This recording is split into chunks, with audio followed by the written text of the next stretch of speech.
religion is the way of life on the basis of sacred scriptures or on the basis of Almighty's injunctions. So dharma, religion, spirituality, these are not three technical terms according to Islam. Spirituality should be given by your Lord the Creator. On the basis of that spirituality, you have to lead your life. That leading your life according to that spirituality is called as religion. And dharma is the entire laws and regulations which should be followed in all walks of life. Next is, do you believe all religions are same? No, we didn't tell that. All religions are not same. Religions has got difference of opinion. But when we explore the roots of the religion, we find so many similarities in those roots. We know that it's not necessary to tell that religions are different, because we know that, we experience that, we see that in all our life, in our daily life. So religions have got differences, but when we explore the basics of the scriptures, we find some similarities. On that similarities, if we work on those similarities, we may be able to find what is truth and what is not. That is what explained here. Since Swamiji do not know Malayalam, he might have misunderstood that by quoting all the scriptures, Sanskrit scriptures and other things, the Quran and all other things. We are telling that, or we prove that all religions, in all religions are same. No. Religious differences are quite explicit. But when we explore on the roots of the religions, we can find similarities. On the basis of that similarities, we believe that religious prophets or messengers from God Almighty has been sent to all nations. So these religions may be evolved from those teachings of the prophets or messengers who were sent to various nations. That is what he was explaining. I think I find it. Sorry, time is very limited. But when I ask the question, the answer should be the correct one. As my brother said, there are, when we explore, then we find some similarities. At the same time, we get some dissimilarities also. Okay. So when we explore the similarities, what should be the name of that similarities? How we are going to define that similarity is singular. And when this singularity comes to the people, then there will be no religion. There will be one singularity, that is supreme. So how you are going to define that similarity? Is it Islam? Is it Hindu? Is it Veda? Is it Christian? Is it Bible? How we are going to define that the pure exploration of human? What will be the name? And if you give any name, it means again it comes opinion. So different people have different opinion, and different opinion cannot be the similar. The whole humanity will be diverted and divided into thousands and belligerent groups. So I am talking about the unity, that exploration of the pure spirituality, the exploration of eternal feeling of entire humanity. What should be the name? What should be the name?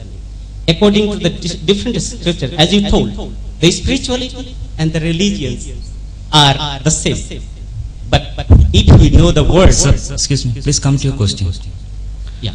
We are running short of time, so please conclude this question. So what should be the name of that pure exploration of entire humanity? What should be the name? What should be the name of the pure exploration of the entire humanity? That is what Swamiji asked. In fact, Islam says that pure super being, supreme being, is God Almighty. You can call, in Arabic, since Quran is revealed in Arabic, Quran call him as Allah. That supreme being is being called as Allah in the Quran. But as I told you, messengers are sent to all nations according to Quran. So those messengers who were sent to other nations might have introduced this supreme being in their language. We believe the messengers sent to India might have taught that supreme being as Parabrahma or Paramatma. The messengers sent to Israel might have called him as Elohim or Jehovah. But the question is there a supreme being or not? Yes, we believe there is a supreme being. If there is a supreme being, whom should be prayed or whom should be worshipped? Islam says that you have to worship your Creator. No one else should be worshipped. Creator, his name may be different. Maybe you may call him any name, but is he the creator of the universe? That is the question. And Islam says that Islam as a way of life is the way of life of all the prophets. What does Islam mean? Islam, the word Islam means submission. Muslim is the one who submit his will to the will of God. So, according to Quran, all the prophets called, all the messengers called to this. That is, you have to submit your life to Almighty God. That is why Islam says Islam is the way of, or Islam is the teaching of all the messengers who were sent before Muhammad and Muhammad sallallahu alaihi wasallam. So this is not a confined religion, but a way of life. Whenever Swamiji says that, or Swamiji admit that, today onwards I will lead a life on the basis of the injunctions, do's and do nots that God revealed, Almighty revealed. Technically, Swamiji will become a Muslim. Muslim is the one who is following God's injunctions, God's do's and do nots.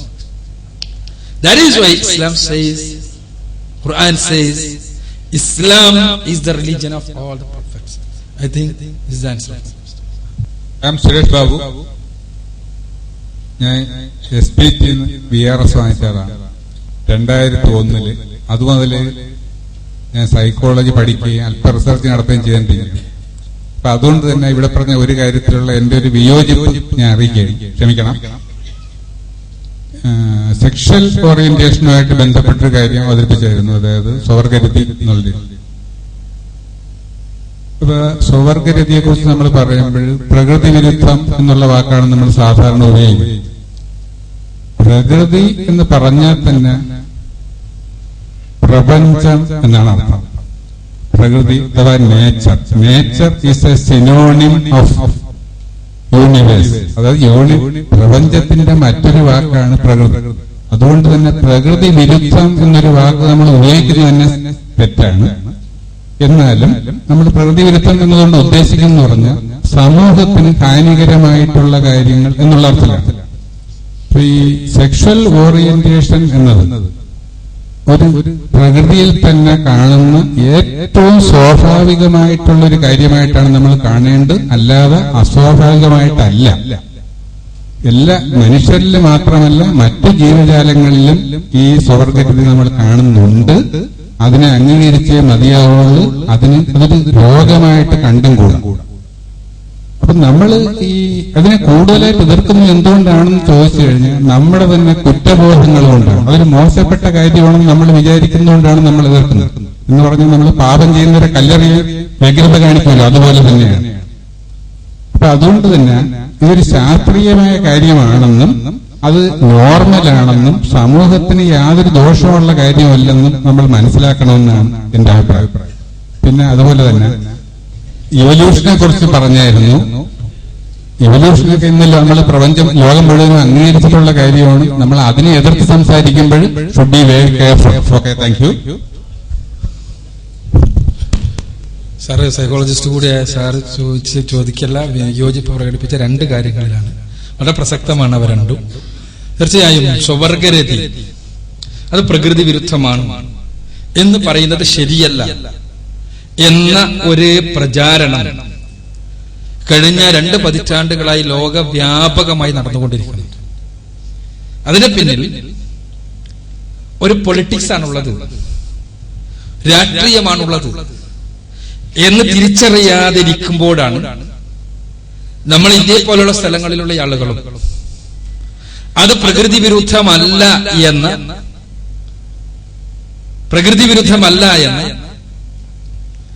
ഈ അമേരിക്കയിലുള്ള green സൊസൈറ്റികളുടെ വാദം ആവർത്തിക്കേണ്ടി വരുന്നത്. സത്യത്തിൽ രതി എന്നത് ഒരു സ്വാഭാവിക മാനുഷിക പ്രക്രിയയാണ്. അത് പ്രകൃതിപരമായി നിർവഹിക്കപ്പെടേണ്ട പ്രക്രിയയാണ് ജന്തുക്കളിലും മനുഷ്യരിലുമെല്ലാം ഉള്ളത്. ജന്തുക്കളിൽ അത് പ്രത്യുൽപാദനവുമായി ബന്ധപ്പെട്ട് നിൽക്കുന്നു. മനുഷ്യരിൽ പ്രത്യുൽപാദനത്തിനപ്പുറത്ത് സാമൂഹ്യ സ്വാസ്ഥ്യവും വ്യക്തിയുടെ മനസ്സിന്റെ സംതൃപ്തിയും സമാധാനവുമെല്ലാമായി കൂടി ബന്ധപ്പെട്ട് നിൽക്കുന്നു. പക്ഷെ പ്രകൃതി ഇതിന് നിശ്ചയിക്കപ്പെട്ട മാർഗങ്ങളും ആ മാർഗങ്ങൾ നമുക്കറിയാം. ശരീരത്തിലെ അവയവങ്ങൾ തന്നെ പാരസ്പര്യത്തിൽ അധിഷ്ഠിതമാണ് എന്നുള്ളത്. പ്രകൃതി എന്ന് പറയുമ്പോൾ ഒരു മുസ്ലിമിന്റെ വീക്ഷണത്തിലെ സൃഷ്ടികർത്താവായ തമ്പുരാൻ ആണിന്റെ ശരീരത്തെ പെണ്ണിന്റെ ശരീരത്തിനും പെണ്ണിന്റെ ശരീരത്തെ ആണിന്റെ ശരീരത്തിനും പാരസ്പര്യത്തോടു കൂടി തന്നെ സൃഷ്ടിക്കപ്പെട്ടിരിക്കുന്നു എന്നുള്ളതാണ് യാഥാർത്ഥ്യം. വിശദീകരിക്കാത്ത എല്ലാവർക്കും അറിയാവുന്നതാണ്. എന്നാൽ സ്വവർഗരതിയിലോ അവിടെ ആ പാരസ്പര്യം പ്രകൃതി വിരുദ്ധം എന്ന് പറഞ്ഞാൽ പ്രപഞ്ചത്തിലുള്ളത് അതിനപ്പുറത്തുള്ളത് എന്നൊന്നുമല്ല നമ്മൾ അർത്ഥമാക്കുന്നത്. എന്താണോ ഒരു വിഷയത്തിൽ പ്രകൃതിപരം അതിന് എതിരിലുള്ളത് എന്ന മനുഷ്യ ശരീരത്തിൽ പ്രകൃതി വിരുദ്ധ രതിയിൽ ഏർപ്പെടുന്ന ആളുകളെ സംബന്ധിച്ചിടത്തോളം ആ ആളുകൾക്ക് അവരുടെ ശരീരത്തിലെ അനുകൂലനങ്ങൾ മാത്രം പരിശോധിച്ചാൽ മതി അത് പ്രകൃതി വിരുദ്ധമാണ് എന്ന് മനസ്സിലാക്കാൻ. സ്വവർഗരതിയിൽ എന്ന് ഞാൻ പറയട്ടെ. അപ്പൊ അനുകൂലനങ്ങൾ തന്നെ ഇല്ല. ഒന്ന്. രണ്ടാമത്തേതില്ല രാഷ്ട്രീയമാണ് എന്ന് പറയുമ്പോൾ നമ്മൾ ശരിക്കും മനസ്സിലാക്കേണ്ടതുണ്ട്. ഈ ആളുകളെ കുറിച്ച് പറയും LGBT എന്ന്. എന്താ LGBT എന്ന് പറഞ്ഞാൽ? LGBT എന്ന് പറഞ്ഞാൽ ലെസ്ബിയൻ, ഗേ, ബൈസെക്ഷൽ ആൻഡ് ട്രാൻസ്സെക്ഷൽ. ഈ 4 വിഭാഗങ്ങളെയും ഒരു ഗണത്തിൽ ഉൾപ്പെടുത്തി ഈ 4 വിഭാഗങ്ങളും ലൈംഗിക ന്യൂനപക്ഷങ്ങളാണ് എന്ന് വരുത്തി അവർക്ക് ലൈംഗികമായ അവകാശങ്ങളുണ്ട് എന്ന് വരുത്തി തീർത്ത് ലോകത്തെങ്ങും ലൈംഗികത ആസ്വദിക്കുവാൻ, അമേരിക്കക്കാരന്റെ സാമ്രാജ്യത്വത്തിന്റെ ലൈംഗികത ആസ്വദിക്കുവാനുള്ള പ്രദേശങ്ങളാക്കി തീർക്കുവാൻ വേണ്ടിയുള്ള വളരെ സമർത്ഥമായൊരു പദ്ധതിയുടെ ഭാഗമാണ് ഈ ഒച്ചപ്പാടുകൾ എന്നുള്ളതാണ് നിങ്ങൾ പിന്നെ വരികൾക്കിടയിലൂടെ വായിച്ചാൽ മനസ്സിലാവുക. എന്താണ് LGBT? അതെന്ന് മാത്രം എടുത്താൽ മതി. ലെസ്ബിയൻ എന്ന് പറഞ്ഞാൽ സ്ത്രീകൾ, സ്വവർഗവുമായി ബന്ധപ്പെടുന്ന സ്ത്രീകൾ ലെസ്ബിയൻ, പുരുഷന്മാരുമായി ബന്ധപ്പെടുന്ന പുരുഷന്മാർ ഗേ. ബൈസെക്ഷൽ എന്ന് പറഞ്ഞാൽ ഇത് രണ്ടും പറ്റുന്നവരെന്നാണ്. അഥവാ സ്ത്രീകളുമായി ബന്ധപ്പെടാനും കഴിയുന്നവർ, അതോടൊപ്പം തന്നെ സ്വന്തം വർഗത്തിൽപ്പെട്ടവരുമായി ബന്ധപ്പെടാൻ കഴിയുന്നവർ. നാലാമത് ട്രാൻസ്സെക്ഷൽ എന്ന് പറഞ്ഞാൽ സ്വന്തം സെക്സ് അല്ലാത്ത മറ്റേ സെക്സിനോട് താല്പര്യം പ്രകടിപ്പിക്കുന്നവർ, ആ രൂപത്തിലുള്ള ലൈംഗിക വ്യതിയാനമുള്ളവർ എന്നർത്ഥം. ഈ 4 കൂട്ടരെയും ഒരു ഇതിന്റെ കീഴിൽ പെടുത്തുന്നത് തന്നെ എന്തടിസ്ഥാനത്തിലാണ്? ഇപ്പോ എന്റെ സുഹൃത്ത് ഇവിടെ ചൂണ്ടിക്കാണിച്ച തലം വെച്ചുകൊണ്ട് തന്നെ നോക്കിയാൽ അതെ, ലെസ്ബിയൻസിന് സ്ത്രീകളുമായി മാത്രമേ ബന്ധപ്പെടാൻ പറ്റുള്ളൂ, അതുകൊണ്ട് അവർക്ക് ലൈംഗിക അവകാശം അനുവദിച്ചു കൊടുക്കണം. അപ്പോ സ്ത്രീകൾക്ക് സ്ത്രീകളുമായി ബന്ധപ്പെടാൻ പറ്റുള്ളൂ, അപ്പൊ അവർക്ക് അവകാശം അനുവദിച്ചു കൊടുക്കണം എന്ന് വാദിക്കാം. ഗെയ്സിന് വാദിക്കാം. ബൈസെക്ഷലിനോ? ബൈസെക്ഷലിന് 2 കൂട്ടരുമായും അഥവാ സ്വന്തം വർഗത്തിലുള്ളവരുമായും അല്ലാത്തവരുമായും ഒരേ സമയത്ത് ബന്ധപ്പെടാൻ കഴിയുന്നവരാണ്. അവരെയും കൂടി ഇതിൽ പെടുത്തിയിട്ട് ഒരു രാഷ്ട്രീയമാണ് എന്ന് പറയാൻ കാരണം അതാണ്. ഇതിനു പിന്നിൽ പാശ്ചാത്യ ലോകത്തുള്ള ആളുകൾക്ക് ലോകത്തെവിടെയും ലൈംഗികത ആസ്വദിക്കുവാൻ പറ്റിയ സാഹചര്യം ഉണ്ടാക്കുക എന്ന വളരെ സമർത്ഥമായ ഒരു കെണിയാണുള്ളത് എന്നുള്ളതാണ് സത്യം. ആലോചിച്ചൊക്കെ ഇവിടെ ഇന്ത്യയിൽ ഈ പ്രശ്നം ഒച്ചപ്പാടുകൾ ഉണ്ടാകുന്നത് ഹൈക്കോടതിയുടെ, ഡൽഹി ഹൈക്കോടതിയുടെ ഒരു വിധി വന്നപ്പോഴാണ്. ഡൽഹി ഹൈക്കോടതിയുടെ വിധിക്ക് ഉപോത്ബലകമായി അവിടെ പെറ്റീഷൻ സമർപ്പിച്ചത് ഡൽഹിയിലെ നാസ് ഫൗണ്ടേഷൻ എന്ന ഓർഗനൈസേഷനാണ്. നാസ് ഫൗണ്ടേഷൻ എന്ന ഓർഗനൈസേഷന്റെ വെബ്സൈറ്റ് നിങ്ങളെടുത്ത് പരിശോധിച്ച് നോക്കുക. അവർക്കുള്ള ഫിനാൻഷ്യൽ സോഴ്സസ് എവിടുന്നയാണ്? എങ്ങനെയാണ് ഇങ്ങനെ ഇന്ത്യ രാജ്യത്ത് പ്രവർത്തിക്കുന്ന ഒരു ടീമിന് അമേരിക്കയിൽ നിന്ന് ഇത്രയധികം ഫിനാൻഷ്യൽ അസിസ്റ്റൻസ് വരുന്നത്? എയ്ഡ്സിനെതിരെ ജനങ്ങളെ ബോധവൽക്കരിക്കുവാൻ എന്നാണ് വാദം. എയ്ഡ്സിനെതിരെ ബോധവൽക്കരിച്ചുകൊണ്ട് സ്വവർഗരതിയെ നിയമവിധേയമാക്കുവാൻ വേണ്ടി ശ്രമിക്കുകയാണ് അവർ ചെയ്യുന്നത് എന്നുള്ളതാണ് വസ്തുത. അതിന് മനഃശാസ്ത്ര തത്വങ്ങളെല്ലാം പലതും എടുത്തു പറയാറുണ്ട്. സത്യത്തിൽ ഈ തത്വങ്ങളെല്ലാം അടിസ്ഥാനരഹിതമാണ് എന്നുള്ളതാണ് യാഥാർത്ഥ്യം. കാരണം ഇപ്പൊ പറഞ്ഞല്ലോ, മറ്റു ചില ജീവികൾക്കുണ്ട്,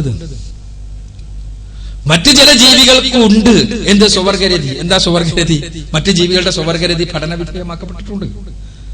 അത് ചില പ്രത്യേക ജീവവർഗങ്ങൾക്ക്, എല്ലാ ജീവികൾക്കും അല്ല, ചില പ്രത്യേക ജീവവർഗങ്ങൾക്ക് ആ ജീവവർഗങ്ങൾ അവരുടെ ലൈംഗികമായ ഉത്തേജനം ഉണ്ടാവുകയും ഇണയെ ലഭിക്കാത്ത അവസ്ഥയുണ്ടാവുകയും ചെയ്യുമ്പോൾ അവരുടെ ലൈംഗികാവയം എവിടെയെങ്കിലെല്ലാം മുരസിയിട്ട് അത് സ്ഖലിക്കുക എന്നുള്ള ഒരു പ്രക്രിയയെ കുറിച്ചാണ് പ്രകൃതിപരം ആണത് എന്ന് വാദിക്കുന്ന ആളുകൾ എടുത്തു ധരിക്കുന്നത്.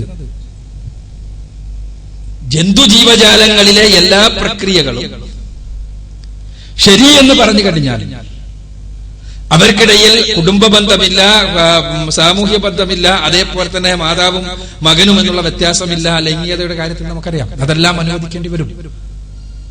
മാത്രവുമല്ല, ഇവിടെയെല്ലാം പ്രകൃതിപരം എന്ന പേരിൽ പഠിപ്പിക്കപ്പെടുന്നത് അടിസ്ഥാനരഹിതമായ കാര്യങ്ങളാണ് എന്നുള്ളതാണ് പഠനങ്ങൾ വ്യക്തമാക്കുന്നത്.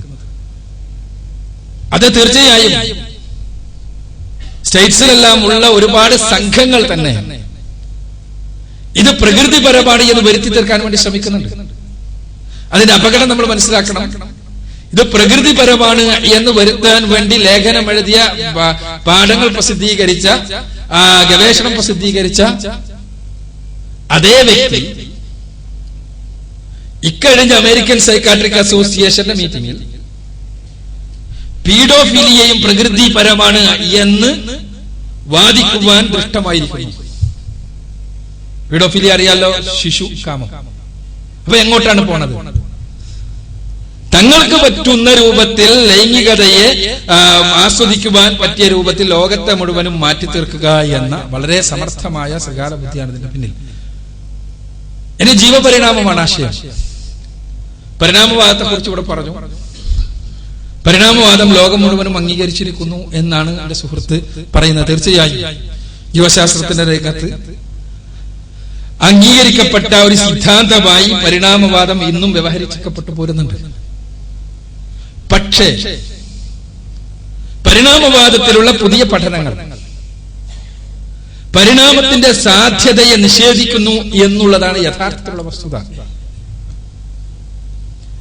നമ്മളെല്ലാം പഠിച്ചു വന്നിട്ടുള്ള സ്കൂളിലും കോളേജിലെല്ലാം പഠിച്ചു വരുന്നത് ഡാർവിന്റെയും അതേപോലെ തന്നെ അതിനുശേഷമുള്ള ഡിബ്രീസിന്റെയും എല്ലാം ഉള്ള പരിണാമവാദമാണ്. എന്നാൽ അവിടെ നിന്ന് പോയി ഇപ്പോൾ സ്റ്റീഫൻ ഗോൾഡിനെ പോലെയുള്ള ആളുകൾ മുന്നോട്ട് വെക്കുന്ന പങ്ക്ച്വേറ്റഡ് ഇക്വിലിബ്രിയം, മുമ്പ് നമ്മൾ പഠിച്ചു വന്നതനുസരിച്ച് ഏകകോശ ജീവിയിൽ നിന്ന് 2 കോശമുള്ള ജീവി അങ്ങനെ അങ്ങനെ അങ്ങനെ വലുതായി വലുതായി വലുതായി വെർട്ടിബ്രേറ്റ്സ് ആയി, അങ്ങനെ അതിൽ നിന്ന് ഇങ്ങനെ വന്നു അവസാനം മനുഷ്യനായി തീർന്നു എന്നുള്ള കഥ. ഇത് എത്രത്തോളം ശരിയാണ് എന്നതിന് അത് അങ്ങനെ പറഞ്ഞപ്പോൾ ഡാർവിനെ പോലെയുള്ള ആളുകൾ പറഞ്ഞു വെച്ചിരുന്നത് ഇതിനെ പറ്റിയ രൂപത്തിലുള്ള ഫോസിലുകൾ ലഭിക്കുമെന്നായിരുന്നു. പാലിയന്റോളജിക്കൽ എവിഡൻസസ് ഉണ്ടാകുമെന്നായിരുന്നു. പാലിയന്റോളജിക്കൽ എവിഡൻസസ് കിട്ടിയില്ല എന്ന് മാത്രമല്ല, എവിഡൻസസ് നേർക്ക് നേരെ ഇപ്പറഞ്ഞതിന് എതിരാണ് എന്ന് വന്നപ്പോഴാണ് പങ്ക്ച്വേറ്റഡ് ഇക്വിലിബ്രിയത്തെ പോലെയുള്ള സിദ്ധാന്തങ്ങൾ വരുന്നത്. അഥവാ നേരത്തെ പറഞ്ഞിരുന്നത് മ്യൂട്ടേഷൻ വന്നിട്ട് ചെറിയ പ്രകൃതി നിർദ്ധാരണം വഴി, നാച്ചുറൽ സെലക്ഷൻ വഴി മ്യൂട്ടേഷൻ വരികയും ആ മ്യൂട്ടേഷന്റെ ഫലമായി അടുത്ത തലമുറയിലേക്ക് ചില സ്വഭാവങ്ങൾ, വ്യതിയാനങ്ങൾ വരികയും ചെയ്യുന്നതായിരുന്നു. എന്നാൽ പങ്ക്ച്വേറ്റഡ് ഇക്വിലിബ്രിയ പ്രകാരം പെട്ടെന്നുള്ള ചാട്ടങ്ങളാണ് സംഭവിക്കുക. അഥവാ കുരങ്ങിൽ നിന്ന് മനുഷ്യനായി മാറുമ്പോൾ ഒരുപാട് ഇടയ്ക്കുള്ള കണ്ണികൾ ഉണ്ടാകണം എന്നാണ് പരിണാമവാദം പറയുന്നത്. എന്നാൽ ഈ കണ്ണികളുടെ അഭാവം സൃഷ്ടിച്ച ശൂന്യതയിൽ നിന്ന് പുതിയ സിദ്ധാന്തം ഉണ്ടാകുമ്പോൾ അങ്ങനെ കണ്ണികൾ തന്നെ ആവശ്യമില്ല. ഒരു ദിവസം ഒരു കുരങ്ങിന്റെ കുട്ടി മനുഷ്യ കുഞ്ഞായി മാറിയാൽ അങ്ങനെയാണ് യഥാർത്ഥത്തിൽ പരിണാമം സംഭവിച്ചിട്ടുള്ളത് എന്ന രൂപത്തിലാണ് പുതിയ പരിണാമ രംഗത്തെ ശാസ്ത്രജ്ഞന്മാർ പോകുന്നത്. പരിണാമവാദം എത്രത്തോളം ശക്തമായി ഉന്നയിക്കപ്പെടുകയും ഉദ്ധരിക്കപ്പെടുകയും ചെയ്യുന്നുണ്ടോ അത്ര തന്നെ ശക്തമായി സൃഷ്ടി സിദ്ധാന്തവും ഉന്നയിക്കപ്പെടുകയും ഉദ്ധരിക്കുകയും ചെയ്യപ്പെടുകയും ചെയ്യുന്നുണ്ട് ശാസ്ത്രലോകത്ത് ഇന്ന് എന്നുള്ളതാണ് വസ്തുത. നിങ്ങൾക്ക് പരിശോധിച്ചാൽ കാണാൻ സാധിക്കും. പരിണാമവാദത്തിന്റെ മുന്നോട്ടുള്ള ഗമനം കണ്ടാൽ അത് ശാസ്ത്ര ചരിത്രത്തിൽ തന്നെ മ്യൂസിയത്തിലായിരിക്കും അടുത്ത ഒരു കാൽ നൂറ്റാണ്ടെങ്കിലും കഴിഞ്ഞാൽ അതൊരു മ്യൂസിയത്തിൽ പോകും എന്ന് തന്നെയാണ് നമുക്ക് മനസ്സിലാക്കാൻ കഴിയുന്നത്. അപ്പൊ അതുകൊണ്ട് തന്നെ പരിണാമവാദത്തെ ശരിയല്ല എന്ന് സൂചിപ്പിച്ചത് ബോധപൂർവം തന്നെയാണ്, അബദ്ധം സംഭവിച്ചതല്ല എന്ന് പറയാം. നമസ്തേ. ഞാൻ professor Sarojini Shankar, retired professor from NSS college Trivandrum. ഞാൻ ആര്യ സമാജിയാണ്. ഹിന്ദുക്കളുടെ പ്രമാണ ഗ്രന്ഥമായ ഗ്രന്ഥങ്ങൾ വേദങ്ങളാണ്. ആ വേദങ്ങളില് ഈ സൃഷ്ടിയിൽ 3 പദാർത്ഥങ്ങൾ മാത്രമേ നിത്യവും സത്യവുമായിട്ടുള്ളൂ എന്ന് പറഞ്ഞിട്ടുണ്ട്. ഈശ്വരൻ അല്ലെങ്കിൽ പരമാത്മാവ്, ജീവാത്മാവ്, പ്രകൃതി. ഇതിൽ നിന്നും ഇത് ഇസ്ലാം മതം അംഗീകരിക്കുന്നുണ്ടോ അഥവാ അംഗീകരിക്കുന്നില്ല എങ്കിൽ ഇതിൽ നിന്നും വ്യത്യസ്തമായി എന്തെങ്കിലും ഇസ്ലാം മതത്തിന് സന്ദേശം തരാനുണ്ടോ?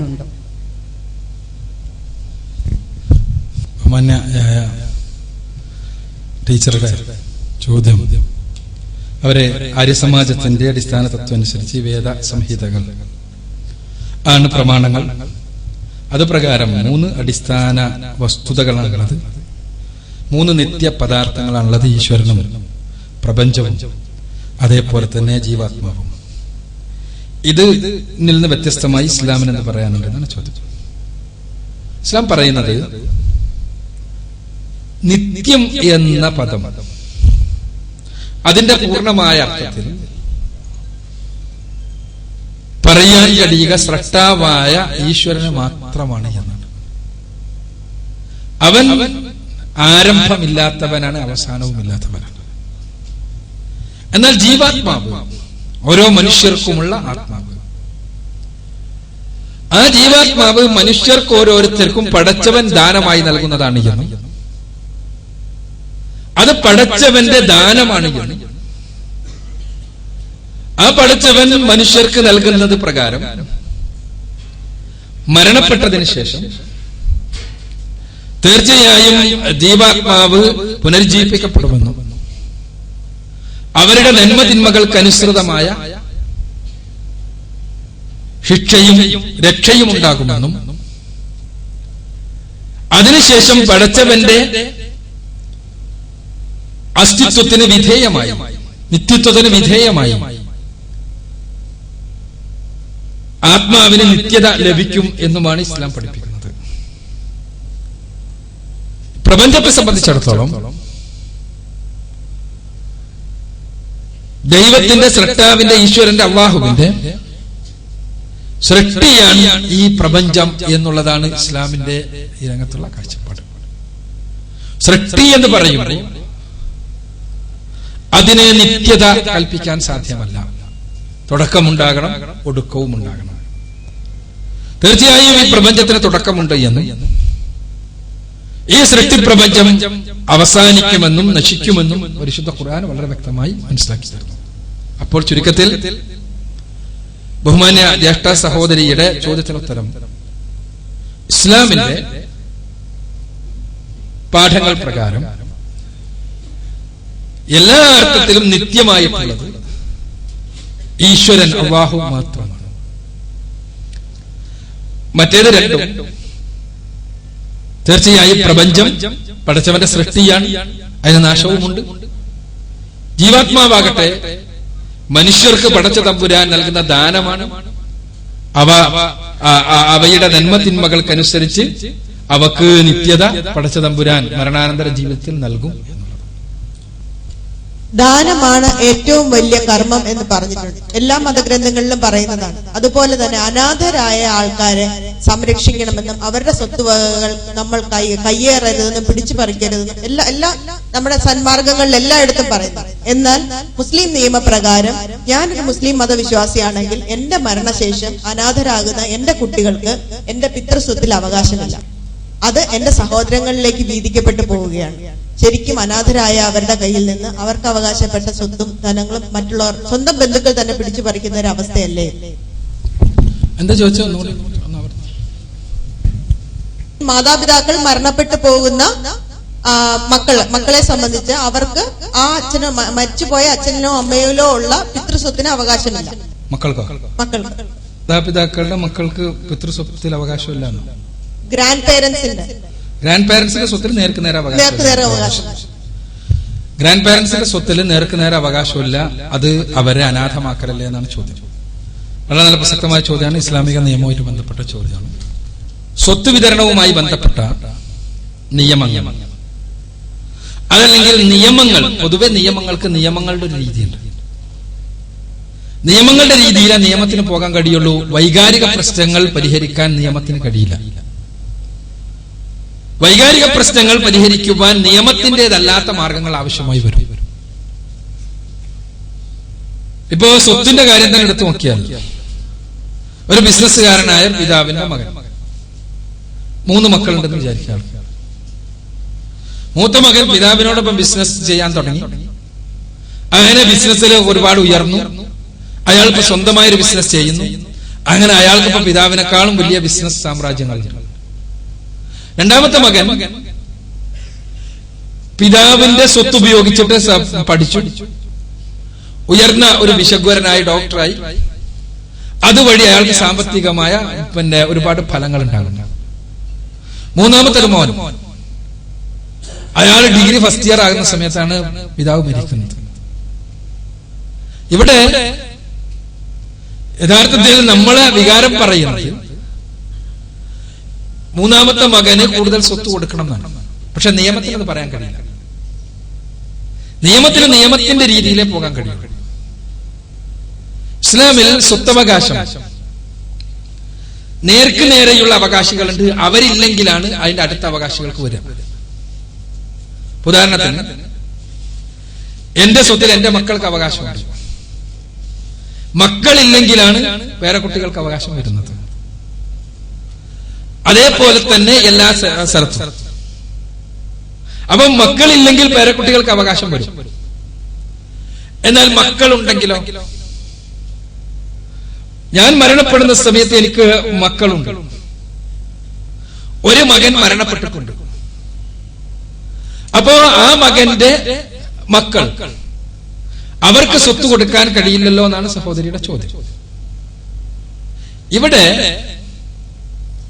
ഇസ്ലാം ഈ രംഗത്ത് ചെയ്തിട്ടുള്ളത്, ഞാൻ പറഞ്ഞതുപോലെ നിയമത്തിന് പരിഹരിക്കാൻ കഴിയാത്തൊരു കാര്യം ധർമ്മം വഴി, നിർദ്ദേശങ്ങൾ വഴി, പടച്ചതമ്പുരാന്റെ വിധിവിലക്കുകൾ വഴി പരിഹരിക്കുകയാണ്. അതെങ്ങനെയാണ്?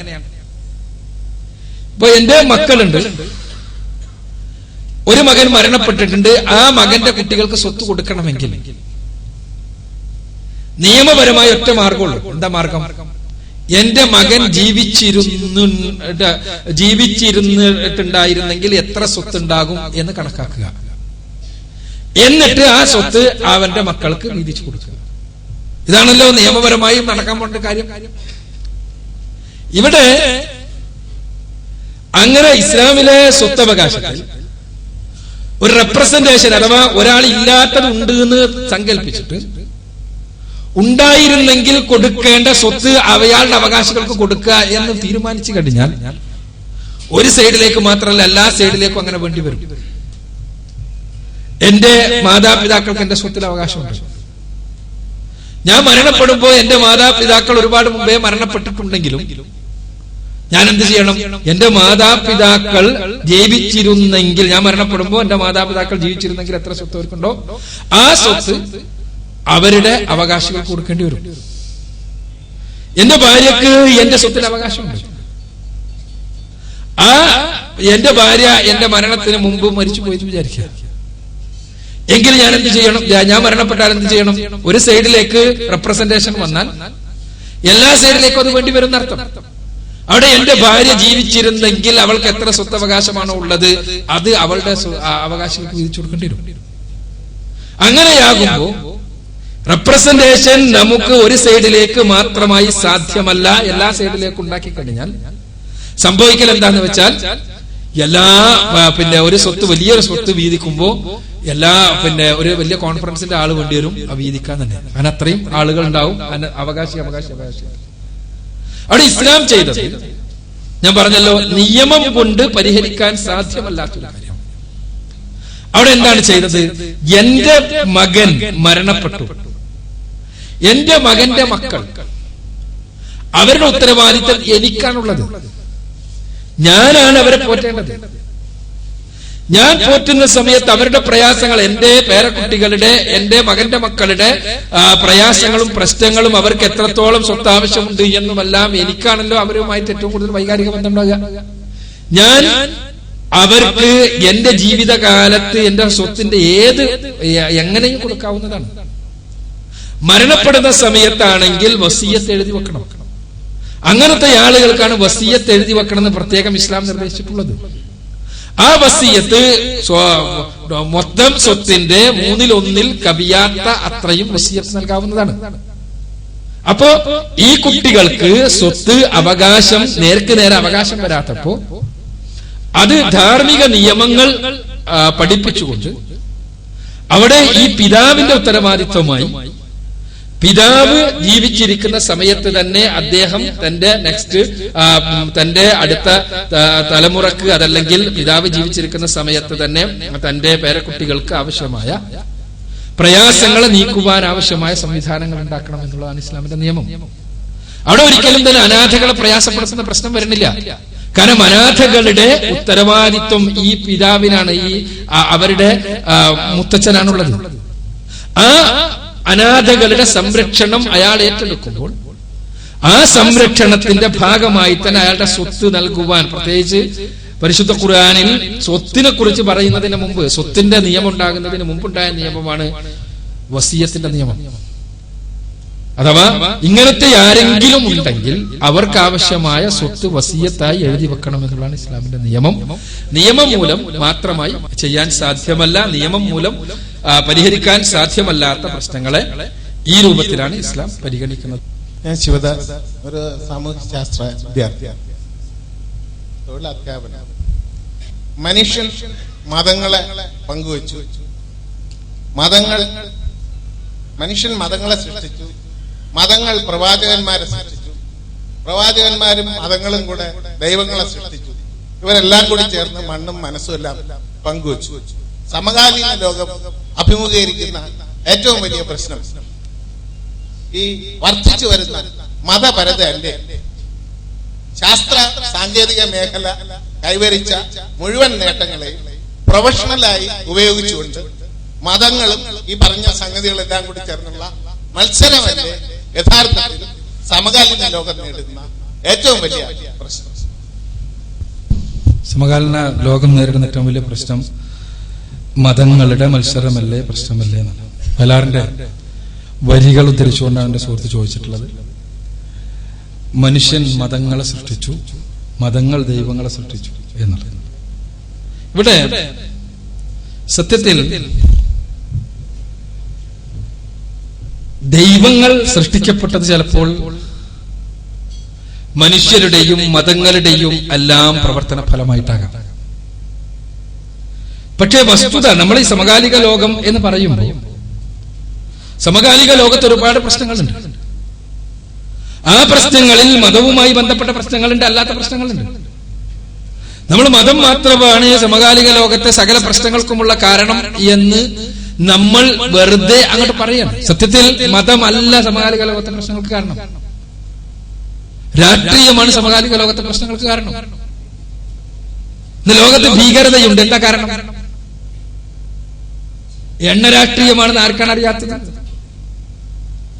എണ്ണ രാഷ്ട്രീയം അത് മതത്തെ ഹൈജാക്ക് ചെയ്യാൻ ശ്രമിക്കുകയും മതത്തെ, വിശ്വാസികളുടെ മതത്തെ, മതപരതയെ തങ്ങളുടെ താല്പര്യങ്ങൾക്കനുസൃതമായി ഹൈജാക്ക് ചെയ്യുവാൻ വേണ്ടി പരിശ്രമിക്കുകയും ചെയ്യുമ്പോഴാണ് അവിടെ പ്രശ്നങ്ങൾ ഉണ്ടാകുന്നത്.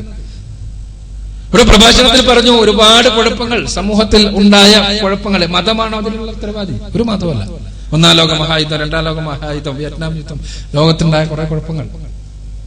ഇവിടെ മനുഷ്യർക്ക് വെളിച്ചം നൽകാൻ എന്തിന് കഴിയുമെന്നുള്ളതാണ് ചോദ്യം. നമുക്ക് വെറുതെ മതം അങ്ങനെയാണ്, മതങ്ങളെ ദൈവങ്ങളെ സൃഷ്ടിച്ചു എന്ന് പറഞ്ഞിട്ട് നമുക്ക് പോകാം. പക്ഷേ മനുഷ്യ ജീവിതത്തിന് രഹസ്യവും പരസ്യവുമായ മനുഷ്യ ജീവിതത്തിന് കൃത്യമായ മാർഗദർശനം നൽകാൻ, ആ മാർഗദർശനത്തിനനുസരിച്ച് ജീവിതത്തെ വിശുദ്ധീകരിക്കാൻ. ഇപ്പോൾ പറഞ്ഞല്ലോ ടെക്നോളജി എന്തിനു വേണ്ടി ഉപയോഗിക്കപ്പെടുന്നത്? മതമൊന്നുമല്ല. 5000 ഭൂമികളെ നശിപ്പിക്കാൻ ആവശ്യമായ ആയുധം നമ്മൾ എടുത്തിട്ടുണ്ട്. ഏതെങ്കിലും മതത്തിന്റെ അടുത്താണോ? നമ്മള് ജീൻ മാപ്പിംഗ് നടത്തി. ജീൻ മാപ്പിംഗ് എന്തിനാണ് ഉപയോഗിക്കപ്പെടുന്നത്? ചില പ്രത്യേക സമൂഹങ്ങളുടെ ജനറ്റിക് ഐഡന്റിറ്റി മനസ്സിലാക്കിയിട്ട് ആ ജനറ്റിക് ഐഡന്റിറ്റിക്ക് അനുസൃതമായ ആയുധങ്ങൾ നിർമ്മിക്കാൻ, ജനറ്റിക് വെപ്പൺസ് ഉണ്ടാക്കാൻ. മതമാണോ അവിടെ? അവിടെ പിടിച്ചു വെക്കാൻ കഴിയണമെങ്കിൽ, ശരിയല്ല എന്ന് പറയാൻ കഴിയണമെങ്കിൽ, തെറ്റാണ് എന്ന് ഉത്ബോധിപ്പിക്കാൻ സാധിക്കണമെങ്കിൽ അവിടെ യഥാർത്ഥത്തിലുള്ള വിശ്വാസം ഉണ്ടായേ തീരും. ആ വിശ്വാസമാണ് യഥാർത്ഥ മതം. നമുക്ക് മതം എന്ന് പറയുമ്പോ എല്ലാ ലോകത്ത് പലതും പറഞ്ഞു നടക്കുന്നുണ്ട് മതം എന്ന് പറഞ്ഞിട്ട് അതെല്ലാം കൂടി നമ്മൾ ഒറ്റ കെട്ടിൽ കെട്ടരുത്. അവിടെയാണ് നമ്മൾ വേദഗ്രന്ഥങ്ങളുടെ സന്ദേശം എന്ന വിഷയം പ്രസക്തമാകുന്നത്. എന്താണ് വേദഗ്രന്ഥങ്ങളെല്ലാം അടിസ്ഥാനപരമായി പഠിപ്പിച്ചിട്ടുള്ളത്? പരിശോധിക്കണം. നമ്മള് കേവലം ആരെങ്കിലും നമ്മുടെ മീഡിയ ഇപ്പൊ പറഞ്ഞു പഠിപ്പിച്ചുകൊണ്ടേ ഇരിക്കുന്നത് ലോകത്തെ ഏറ്റവും എല്ലാ പ്രശ്നങ്ങളുടെയും കാരണം മതമാണ്. പക്ഷെ അതിനപ്പുറത്ത്